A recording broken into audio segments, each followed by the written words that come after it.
Hello guys, ఎలా ఉన్నారు అందరూ? ఈరోజు సాటర్డే మేము పానీపూరి చేసుకుంటున్నాం. ఈ పానీపూరి చేసుకోవాలంటే ఎంత పేషెన్స్ కావాలంటే రూమ్లో అందరూ హెల్ప్ చేస్తే తప్ప ఈ పానీపూరి అవ్వదన్నమాట.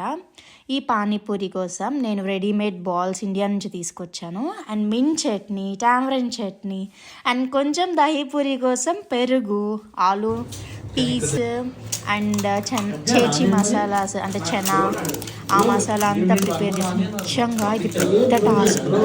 అందరూ కలిసి చేస్తేనే అవుతుంది. ఎందుకంటే ఇవి ఇట్లా హోల్ చేశాక ఆలు మసాలా స్టఫ్ చేశాక ఎవ్రీ మసాలా అనేది ఈవెన్ చట్నీస్ మసాలా వెంటనే చేయాలి, లేకపోతే అది సాగీగా అయిపోద్ది కదా, కారిపోద్ది కింద. సో ఇక్కడ ఒకళ్ళు అయితే మసాలా స్టఫ్ చేస్తున్నాము.